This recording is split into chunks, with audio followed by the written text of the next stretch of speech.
So in today's video, we're going to look at PADI specialties, but we are going to look at 5 of those specialties that, if I have started my career today, which ones would I choose and why?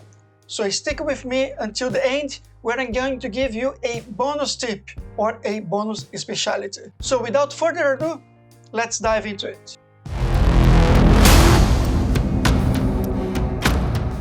Okay, for my first specialty, because I live in the UK, cold water, cold temperature, I have to choose dry suit. If I want to dive in cold temperatures, like the winter here, where the water can actually get to 4 degrees, I have to use some kind of thermal protection that will keep me warm away from the water, and this is where the dry suit comes in. It actually traps air inside, and then this is what it will, between coats here, keep you warm. So you are going to use more to keep you warm, of course, undersuits and so on. But this is my first specialty. If you want to know exactly how I keep me warm during the cold months, just check the link in the description below that I talk about a little bit how all the equipment I use to keep me warm in the cold months. And for my second specialty, of course, nitrox. The whole reason to use nitrox is because nitrox has more oxygen content and less nitrogen, so you can stay longer at specific depth. But of course, everything in Scuba, it adds extra complications. So the whole course for nitrox is actually explain what happens if you add more oxygen and reduce the content of nitrogen. But if you want to go, for example, to a technical side of the scuba industry, nitrox is one of the pre-requirements. So this is why I'm choosing a nitrox. So if you like the content, smash the like button. If you are new here and you like the content, just remember to subscribe. If you are already subscribed, thank you very much. So my name is Rafael Perez. I'm a scuba diving instructor, underwater photographer and videographer, and this channel is all to make you a better dive. And of course, my next one is deep diver specialty. And of course, we want to go deeper.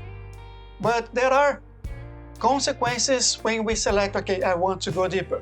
What exactly happened? How am I going to plan my gas supply? What happened with narcosis? So those are the things we want to learn. And going deeper, there are a lot of things to see, like more wrecks, for example, but there is less light. So there is special equipment also we need to carry when we go deeper. So the next one is one of the specialties I must love, is side mount diving. Instead of we dive with the tank on our back, we dive with multiple tanks, at least 2 tanks on our sides. So this actually gives lots of benefits, but also brings some considerations. For example, I'm going to have 2 regulators. How am I going to deal with 2 regulators? If I start breathing too much on one side, I'm going to start leaning to one side and the other. So I need to actually learn how to change the regulators. If there is a rescue situation, how am I going to, for example, help a diver in an out of air situation? So how am I going to give them one of my regulators so they can actually breathe? So side mount has lots of considerations, but again, it gives you a better tree in the water because the tanks are on your side, of course, if you know exactly how to actually set those things up. And there is a special equipment for side mount. So those are the things you're going to learn on your side mount course. And the next one is not actually one specialty, but it's one type of specialty. I'm talking about overhead environment. This could be a wreck, could be ice, could be a cover. So when you are in a situation where you cannot just go up and you arrive at the surface because there is something blocking you from there, there are lots of extra care, extra equipment you need to carry so you are able to actually go back safely. So this is where those 3 courses, they're going to teach you what's the equipment and how to manage those equipments, risks, and how to mitigate those risks. But depends on where you are, one of those will not exist. For example, in a hot environment, there will be no ice diving. so then probably is going to be looking at cover or wreck.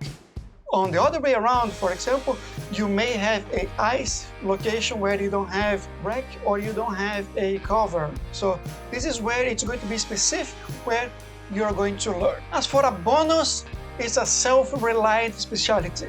So this specialty is quite closer in terms of the skills you're going to learn as the side mount. But the side mount, you're actually learning to use the two tanks. On the self-reliant, you're going to learn how to plan for emergencies. So in this case is where, okay, I have one extra tank, for example, just to bring me back to the surface in case of my main cylinder or my both cylinders, they are going to fail me.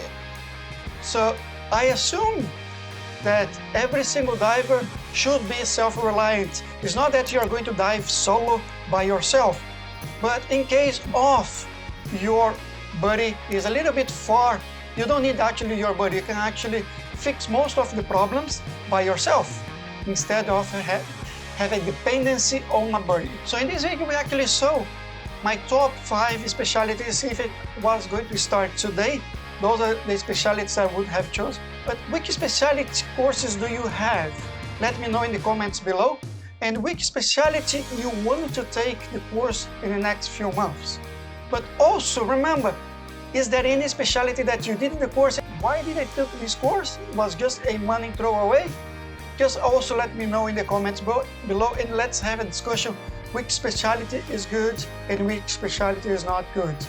And also in your area, depends on where you live, would you choose exactly the same specialties I have chosen in this video? Also let me know in the comments below. And if you like the content, don't forget to subscribe, like, and I hope to see you in the next video.